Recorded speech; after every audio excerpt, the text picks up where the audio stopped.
Tol, what's up nito pa ng araw po. Ngayon tol, ah, bukas tol, aakyat na kami ng bundok para ah, ligtas si Sarge.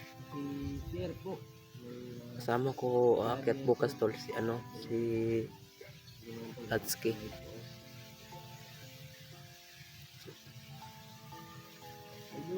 So ngayon tol, nangungutang muna ako ng yung pagkain muna namin bukas para meron naman akong baon. Paki-like at paki-share po. Yan tol, nandito si Mikoy, nag-live. Paki-share po, tol. Si Kuya Puno hindi makasasama kasi yung uncle niya namatay. Busy talaga siya tol sa uncle niya. Kasi namatay yung uncle niya. Bukas tol, aakyat kami ni Gatadski. Kami lang dalawa kasi si Mikoy di ko alam kung kailan siya aakyat, basta bukas aakyat na kami. Ngayon tol, sana tol, ipapray nyo kami sa mission namin na walang masama mangyari sa aming dalawa ni Gatadski. Tol, ipapray nyo lang kami sa bawat isa namin. Hirap talaga tol, yung hindi na naman pwede kung hindi sama sa pagbaba tol, kasi meron namang sugat si Mikoy at si Renz minugbuak. Hindi agaw buhay na yung ni Renz, yung buhay niya kasi malala na kasi meron siyang bunog sa may dugan tol. Doon ako galing ila Gatadski. Muna kami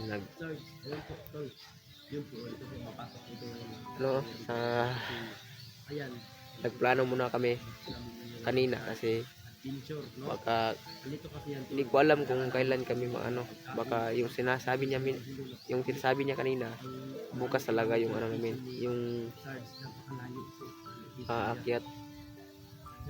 Umutang muna ako ng tol yung pagkain namin para meron tayong makain bukas sa bundok. Yun tol, sana tol, bakit hindi sama si tol, si Renz, kasi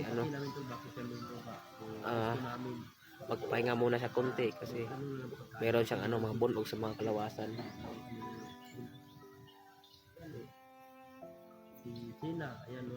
Baka magdala ako ng tol, yung bag para sulat sa mga bigas at yung mga yung dilata. Ngayon lang ako na tol na ulian sa lagnat ko kanina ay kagabi. Lagnat ako kagabi, buti na ngayon nahawasan na.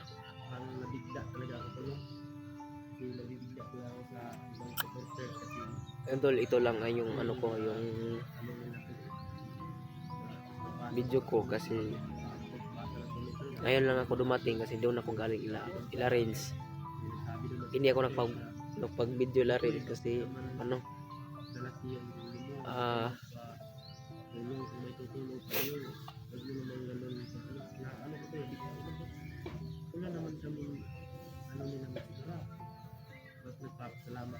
buti na nga tol yung si misteryosong tao tinulungan kami pagbaba. Tinuturo niya kung saan ang daan pauwi kasi yung daanan namin yung unang daan namin sa yung pagsubida namin sa bundok, napakadaming kalaban. Kahapon tinuro niya sa amin yung kahapon yung daan kung saan talaga yung pasikwat parang walang kalaban doon. Yung pagbaba namin kahapon susugat namin si Commander Dindo, yung mga kawan ni Commander Bagnot, yung may purong sa ulo, yung red flag na yung patay namin sa kanila. Napakalakas, hindi madutlan ng bala. Kasi napakalakas yung tali sa ulo. Buti na nga yung pag kinukuha ni Miko yung mga purong nila, ay hindi nila mabalik yung lakas nila. Yun tol, maraming salamat nyo sa walang sawa nagasuporta sa amin. Na tol, sa mga masugi nagkapanood sa atin, salamat sa mga suporta nyo sa akin. Yun tol, hindi sasama si Kuya Pinuno kasi namatay yung uncle niya. Doon siya kanina, kagabi, umiiyak siya kagabi kasi yung uncle niya, hindi namin alam na yung adlaw pa lang yung tol, yung namatay. Doon kami kagabi sa wala naman talagang binabanggit sa kaya ay papangkil ni Kuya Pinuno. Doon kami galing kagabi. Nagbigil muna kami para makita naman ako sa nyo, yung papa. Yung nakita ko sa tol, yung uncle ni Kuya Pinuno, umiiyak ako talaga. Na-miss ko yung yung uncle niya. Kasi napakabutan talaga yung tao na yun. Napakalaking respeto yan sa amin mga tol, yung papa ni Kuya Pinoy, yung uncle niya. Umiyak ako kagabi tol, yung nakita ko yung yung papa ni Kuya. Yun tol, baka bukas makita namin si si Mr. Resulta o magpatulong kami kung saan talaga nilagay si Sarge. Kasi yung nakita ko sa video ni Sarge, kawawa, tinulungan siya yung bandido. Tinulungan siyang bandido. Kaso lang tol, namatay. Pinatayan yung kasama nila sa dati. Tol, shout out sa mga lahat sa mga walang sawa na suporta sa atin. Maraming salamat po sa inyong lahat. Tol, ito lang yung ko video. Patuloy ko na lang kasi meron pa akong gawain ngayon.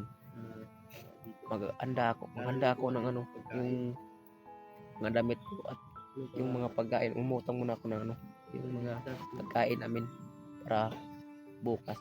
Yun tol, maraming salamat.